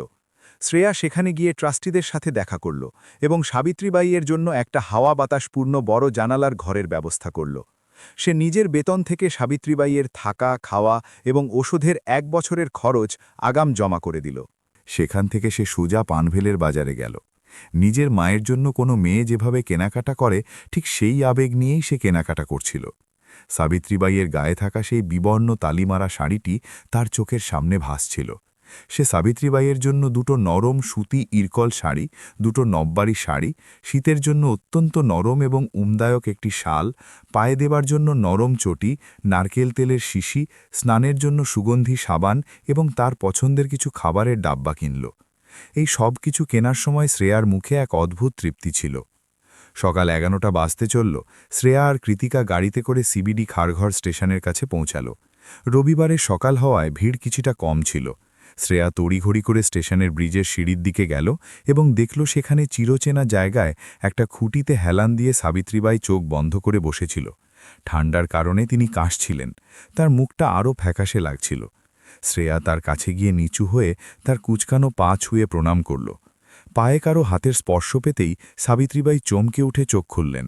সামনে শ্রেয়াকে অত সুন্দর পোশাকে আর হাসি মুখে দাঁড়িয়ে থাকতে দেখে তার নিস্তেজ চোখে এক আলাদা জেল্লা ফুটে উঠল। মাগো, আমার মেয়ে, কেমন আছিস তুই? কতদিন পর তোকে দেখলাম মা। এখন সুখে আছিস তো? সেই শয়তানটা চিরতরের জন্য জেলে গেছে তো? সাবিত্রীবাই কাঁপা কাঁপা হাতে শ্রেয়ার মাথায় হাত বুলিয়ে জিজ্ঞেস করলেন। তার কণ্ঠস্বরে সেই মমতা শ্রেয়ার মন ছুঁয়ে গেল। হ্যাঁ দিদিমা, সে জেলে গেছে, আর এই সব কিছু শুধু তোমার জন্যই সম্ভব হয়েছে। কিন্তু দিদিমা, আজ আমি তোমাকে এখানে কিছু টাকা দিতে আসিনি, শ্রেয়া আবেগপ্রবণ হয়ে বলল। সাবিত্রীবাই হাসলেন। জানি রে মা, এখন তুই সুখে আছিস, এটাই আমার জন্য অনেক। যা, ভগবান তোকে অনেক বড় করুক। না দিদিমা, তুমি বুঝতে পারোনি, আমি তোমাকে নিতে এসেছি। চলো, ওঠো, তোমার ব্যাগ নাও। শ্রেয়া সাবিত্রীবাইয়ের হাত ধরে তাকে ধীরে ধীরে দাঁড় করাল। সাবিত্রীবাই বিভ্রান্ত হয়ে গেলেন। নিতে এসেছিস? কিন্তু কোথায় রে মা? এই দুনিয়ায় আমার কে আছে? এই সিঁড়িটাই আমার ঘর, আর এখানেই আমার মরণ। শ্রেয়ার চোখ ফেটে জল এলো। সে সাবিত্রীবাইয়ের দুটো হাত নিজের হাতের মুঠোয় নিল। দিদিমা, যে মা নিজের জীবন বিপন্ন করে আমাকে জীবনদান দিয়েছে, তাকে আমি এই সিমেন্টের হাড় কাঁপানো সিঁড়িতে মরতে কি করে দেব? আজ থেকে এই সিঁড়ি তোমার ঘর নয়। আমি তোমার জন্যে তোমার হকের ঘর খুঁজে পেয়েছি। এখন বাকি জীবনটা তুমি সেখানে রানীর মতো কাটাবে। চলো আমার সাথে। সাবিত্রীবাই কিছুই বুঝতে পারছিলেন না। শ্রেয়া আর কৃতিকা তাকে ধীরে ধীরে আগলে স্টেশনের বাইরে নিয়ে এলো এবং গাড়ির পেছনের সিটে বসালো। নরম সিটে বসার সময় সাবিত্রীবাই খুব সংকোচ বোধ করছিলেন। মারে, আমার শাড়িটা খুব নোংরা, তোর ঝকঝকে গাড়িতে দাগ লেগে যাবে গো, তিনি কুণ্ঠিত হয়ে বললেন। শ্রেয়া সামনে ঘুরে তার হাত ধরল। দিদিমা, এই গাড়ির দামের চেয়ে তোমার ওই নোংরা শাড়ির দাম আমার কাছে অনেক বেশি, তুমি শান্ত হয়ে বসো। গাড়ি পানভেলের দিকে রওনা হল। কিছুক্ষণের মধ্যেই সহ্যাদ্রির পাহাড়ের কোলে অবস্থিত সাঁই আধার আশ্রমের গেট দিয়ে গাড়ি ভেতরে প্রবেশ করল। চারপাশে সবুজ গাছপালা, রংবেরঙের ফুলের বাগান, শান্ত ও মনোরম পরিবেশ এবং সেখানে বেঞ্চে বসে গল্প করতে থাকা অনেক ঠাকুরদা ঠাকুমা। এই সব দেখে সাবিত্রীবাই অবাক হয়ে গেলেন। কোনো স্বপ্নের মধ্যে আছেন এমনভাবে তিনি চারপাশ দেখছিলেন। শ্রেয়া তাকে নিয়ে সোজা তার জন্য বুক করা ঘরে গেল। ঘরটি অত্যন্ত প্রশস্ত এবং পরিষ্কার ছিল। জানালা দিয়ে বাইরে সবুজ পাহাড় দেখা যাচ্ছিল। ঘরে একটা ভালো লোহার পালঙ্ক, তার ওপর নরম গদি, পরিষ্কার সাদা চাদর, গায়ে দেওয়ার জন্য একটা নরম কাঁথা আর পাশে একটা ছোট আলমারি ছিল। শ্রেয়া সাবিত্রীবাইকে সেই পালঙ্কে বসালো। দিদিমা, এটা তোমার নতুন ঘর, আজ থেকে তুমি এখানেই থাকবে। এখানে তুমি সময় মতো খাবার, চা, নাস্তা পাবে। এখানকার ডাক্তাররা রোজ পরীক্ষা করবেন। এখান থেকে তোমাকে আর কারও কাছে হাত পাততে হবে না। সাবিত্রীবাই সেই নরম গদির ওপর নিজের কুচকানো হাত বোলালেন। তিনি জীবনে কখনও এত নরম গদি দেখেননি। তার ঠোঁট কাঁপতে লাগল। তার চোখের বাঁধ হঠাৎ ভেঙে গেল এবং তিনি হাউ হাউ করে কাঁদতে লাগলেন। মারে! সাবিত্রীবাই কাঁদতে কাঁদতে শ্রেয়াকে জড়িয়ে ধরলেন। মা, আমার গর্ভজাত সন্তান, আমার নিজের মেয়ে আমাকে এই বুড়ো বয়সের রাস্তায় ভিক্ষে করতে ছেড়ে দিল। রক্তের সম্পর্ক হয়েও সে আমাকে চিনল না, আর তুই ভিন ঘরের মেয়ে হয়ে আমার জন্যে সাক্ষাৎ দেবদূত হয়ে এলি। আমার মতো ভিখারিকে তুই এত সুখ দিলি, আমি এর ঋণ কিভাবে শোধ করব রে মা? তার কান্না থামছিলই না। শ্রেয়া তাকে শক্ত করে জড়িয়ে ধরল। তার নিজের চোখও ভিজে এলো। দিদিমা, আপনি আমাকে জন্ম না দিলেও আমাকে মরণদ্বার থেকে ফিরিয়ে এনে নতুন জীবন দিয়েছেন। মায়ের ঋণ কি মেয়ে কখনো শোধ করতে পারে? আজ থেকে আপনি অনাথ নন, আর আমি মা হারা নই। আপনি আমার মা, আর আমি আপনার মেয়ে। শ্রেয়া সাথে করে আনা ব্যাগ থেকে সেই নতুন সুতি শাড়ি আর ওমদায়ক শাল বের করল। দিদিমা, দেখো তোমার জন্যে কি এনেছি। এখন এই ছেঁড়া শাড়িটা ফেলে দাও। চলো, আমি নিজের হাতে তোমাকে এই নতুন শাড়ি পরিয়ে দিই। শ্রেয়া একটা ছোট্ট মেয়ের মতো সাবিত্রীবাইকে সেই নতুন শাড়ি পরিয়ে দিল। তার গায়ে সেই নরম শাল জড়িয়ে দিল, তেল দিয়ে তার সাদা চুল আঁচড়ে দিল, আর কপালে একটা বড় সিঁদুরের টিপ পরিয়ে দিল। আয়নায় নিজেকে দেখে সাবিত্রীবাইয়ের মুখে এমন এক অবর্ণনীয় এবং পবিত্র হাসি ফুটে উঠল, যা দেখে সেখানে দাঁড়িয়ে থাকা কৃতিকা এবং আশ্রমের অন্য সেবিকাদের চোখের কোণও ভিজে গেল। কিছুক্ষণ পর আশ্রমে দুপুরের খাবারের সময় হল। শ্রেয়া নিজের হাতে সাবিত্রীবাইকে গরম গরম ভাত, ডাল আর সবজি খাইয়ে দিল। খাওয়ার সময় সাবিত্রীবাইয়ের হাত শ্রেয়ার পিঠের ওপর বুলিয়ে দিচ্ছিলেন এবং তার চোখ অনবরত আশীর্বাদ করছিল। বিকেল হয়ে এলো। শ্রেয়াকে এখন নেরুলে ফিরতে হবে। সে সাবিত্রীবাইয়ের কাছে গেল। দিদিমা, আমি আসছি, কিন্তু চিন্তা করো না, আমি প্রতি রবিবার তোমার সাথে দেখা করতে আসব। সময়মতো ওষুধ খেও আর খাওয়া দাওয়া করো। সাবিত্রীবাই শ্রেয়ার কপালে চুমু খেলেন। জামা, শুঠে থাক। আজ এই বুড়ির আত্মা তৃপ্ত হল। এখন কাল যদি মৃত্যুও আসে, আমার কোনো দুঃখ নেই। এমন কথা বলো না দিদিমা, এখন আমাদের অনেক দিন বাঁচতে হবে। এই বলে শ্রেয়া আশ্রমে বাইরে বেরিয়ে এলো। ফেরার পথে গাড়িতে নিস্তব্ধতা ছিল, কিন্তু শ্রেয়ার মনে আজ এক আলাদা তৃপ্তি ছিল। গত কয়েক মাসে সে যে নরকবাস সহ্য করেছিল, তার সব তিক্ততা আজ সাবিত্রীবাইয়ের ওই এক হাসিতে ধুয়ে মুছে গেল। কৃতজ্ঞতার এই প্রতিদান দেওয়ার ফলে শ্রেয়া আজ প্রকৃত অর্থে মুক্তির নিঃশ্বাস নিতে পারছিল।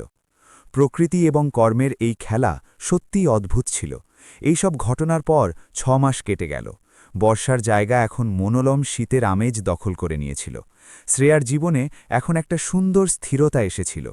নতুন কোম্পানির কাজের ব্যস্ততা, কৃতিকার সাথে আড্ডা, আর প্রতি রবিবার পানভেলের সাই আধার আশ্রমে গিয়ে সাবিত্রীবাইয়ের সাথে দেখা করা, এটাই ছিল তার আনন্দময় রুটিন। জীবনের এক ভয়ানক ঝড় থেকে সে সহি সালামত বাইরে বেরিয়ে এসেছিল এবং এখন শান্ত কিনারে দাঁড়িয়েছিল। কিন্তু একদিন শ্রেয়া অফিসে কাজ করার সময় তার মোবাইলে একটা অপ্রত্যাশিত কল এলো। ওপাশ থেকে কথা বলা ব্যক্তিটি নিজের পরিচয় থানে সেন্ট্রাল জেলের ওয়ার্ডেন হিসেবে দিল। ম্যাডাম, কয়েদি নম্বর 420 অরুণ মেহতা আপনার সাথে দেখা করার বিশেষ অনুমতি চেয়েছে। তার অবস্থা খুব খারাপ এবং সে অনবরত আপনার কাছে ক্ষমা চাওয়ার জেদ ধরে বসে আছে। আপনার সম্ভব হলে একবার এসে দেখা করুন, ওয়ার্ডেন বলল। শ্রেয়ার হাতের কলম ক্ষণিকের জন্য থেমে গেল।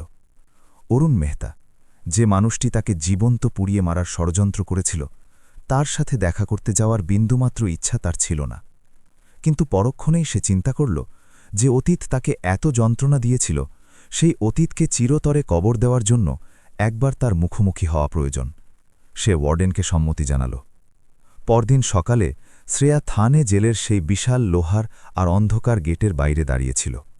পুলিশের তল্লাশির পর তাকে ভিজিটার্স রুমে নিয়ে যাওয়া হল।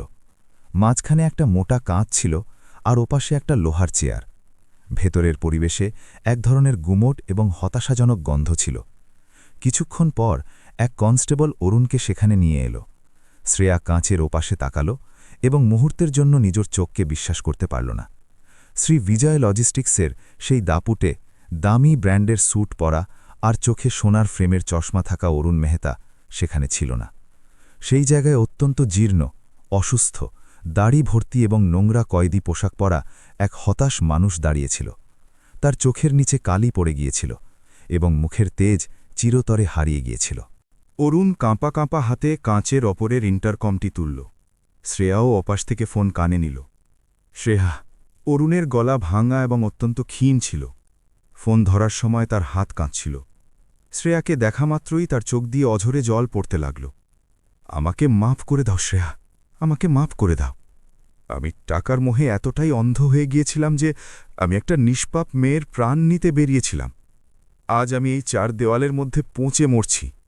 আমার সেই অগালাত টাকা আমার সেই রাজনৈতিক বন্ধু, আমার সেই মিথ্যে দাপট, কেউই আজ আমার সাহায্যে এলো না। সবাই আমাকে ছেড়ে চলে গেল। আমার রাতে ঘুম আসে না। চোখ বুজলেই আমি সেই আগুনের লেলিহান শিখা দেখতে পাই আর আমার দম বন্ধ হয়ে আসে। আমি নরক যন্ত্রণা ভোগ করছি শ্রেয়া। প্লিজ আমাকে মন থেকে মাফ করে দাও। তোমার ক্ষমা ছাড়া আমার মরণও শান্তিতে হবে না। অরুণ ছোট বাচ্চার মতো হাপুস নয়নে কাঁদছিল। তার কণ্ঠস্বরে সেই অনুশোচনা এবং অসহায়ত্ব একদম খাঁটি ছিল। শ্রেয়া অত্যন্ত শান্তভাবে তার দিকে তাকিয়েছিল। তার মনে এখন অরুণের প্রতি কোনো রাগ বা ঘৃণা ছিল না, কেবল এক ধরনের করুণা ছিল। সে দীর্ঘশ্বাস নিল এবং অত্যন্ত সংযত কিন্তু দৃঢ় কণ্ঠে বলল, অরুণ স্যার, আপনি আমার বাড়ি পুড়িয়েছেন, কিন্তু সেই আগুন থেকে আমার আত্মবিশ্বাস পুড়ে খাঁটি হয়ে বাইরে বেরিয়ে এসেছে। আপনি টাকার জন্য মনুষ্যত্ব ভুলে গিয়েছিলেন। আপনি ভেবেছিলেন টাকার জোরে আপনি কারো প্রাণ নিতে পারেন আর আইনকে কিনে নিতে পারেন, কিন্তু আপনি ভুলে গিয়েছিলেন যে ওপরওয়ালার আদালতে কোনো ওকালতি চলে না। সেখানে শুধু কর্মের হিসেব চলে, আর কর্মের ফল মানুষকে এই জন্মেই ভোগ করতে হয়। সে ক্ষণিকের জন্য থামল এবং পরে বলল, আমার মনে এখন আপনার প্রতি কোনো ক্ষোভ নেই। আমি আপনাকে অনেক আগেই মাফ করে দিয়েছি, কারণ আমি আমার সময় আপনার প্রতি রাগ পুষে রাখাতে নয়, বরং যারা আমাকে জীবনদান দিয়েছেন তাদের ভালোবাসাতে কাটাতে চাই। আপনি আপনার শাস্তি পেয়েছেন, এখন আপনার বাকি বছরগুলো নিজের পাপের প্রায়শ্চিত্ত করতে কাটান। এইটুকু বলে শ্রেয়া ফোন রেখে দিল। অরুণ কাঁচের ওপাশে হাত জোড় করে কাঁদছিল। শ্রেয়া পেছন ফিরে তাকাল না। জেলের সেই ভারী লোহার দরজা থেকে বেরিয়ে আসার সময় শ্রেয়া অনুভব করল আজ তার মনের ওপর থেকে একটা বিশাল বোঝা চিরতরে নেমে গেল।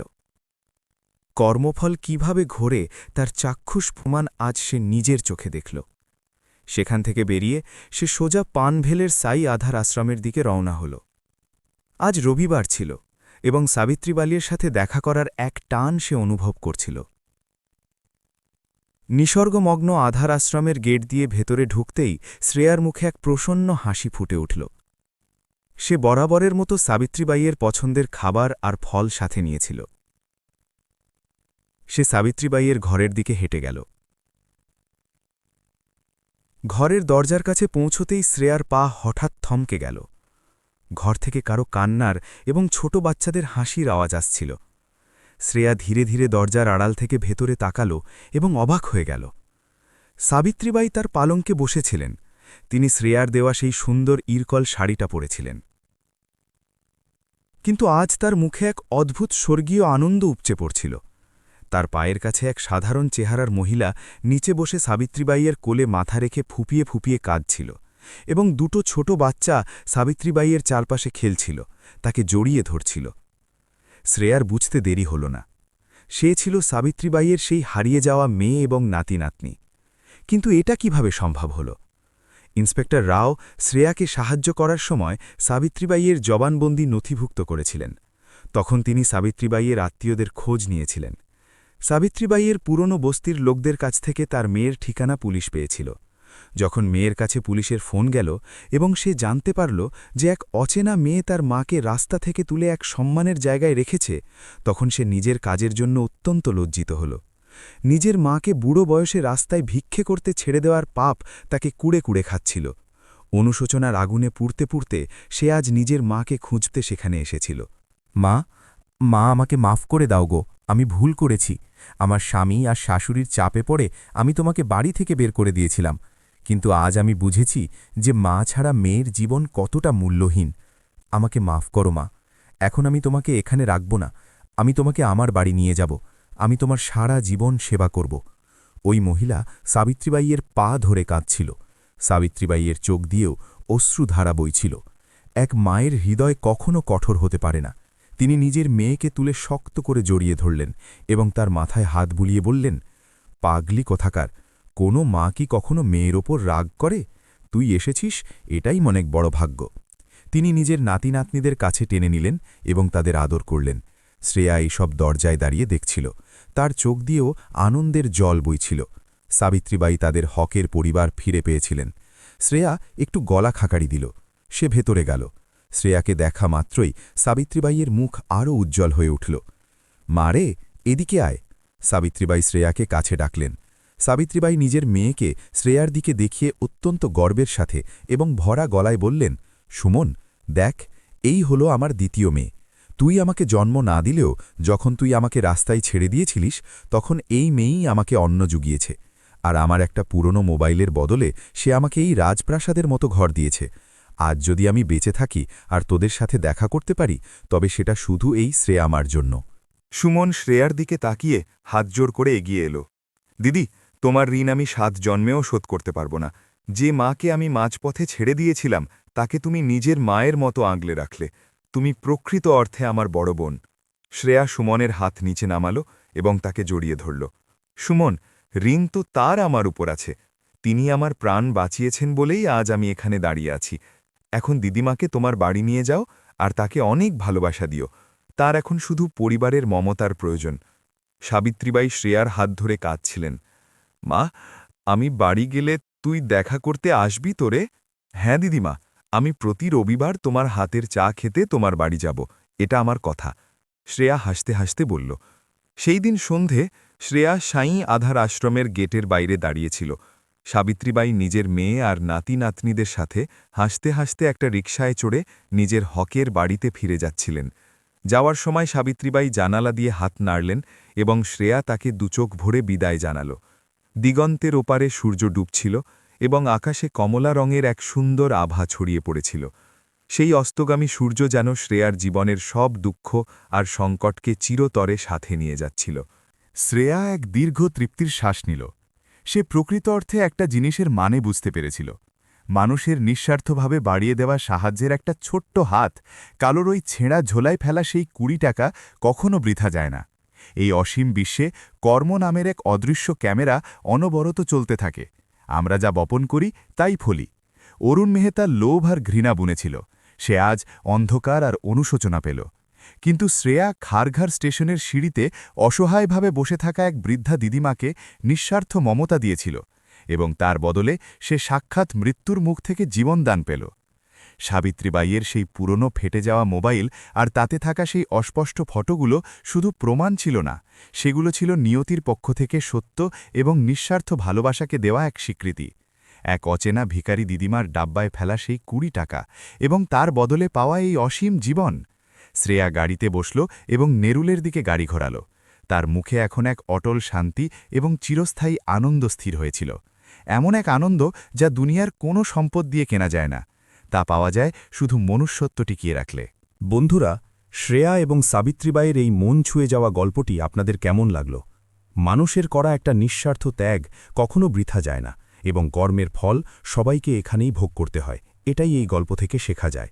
যদি এই গল্পটি আপনাদের মন ছুঁয়ে থাকে তবে এই ভিডিওটি আপনার বন্ধু পরিবার এবং হোয়াটসঅ্যাপ গ্রুপে অবশ্যই শেয়ার করুন। আপনাদের প্রতিক্রিয়া এবং পরামর্শ নিচে কমেন্ট বক্সে জানাবেন। এই রকমই নতুন নতুন রোমাঞ্চকর এবং আবেগঘন গল্প শোনার জন্য আমাদের চ্যানেলটি সাবস্ক্রাইব করে বেল আইকনটি টিপতে ভুলবেন না। আবার দেখা হবে এই রকমই এক নতুন গল্পের সাথে। ততক্ষণ নিজের খেয়াল রাখুন এবং মনুষ্যত্ব বজায় রাখুন। ধন্যবাদ।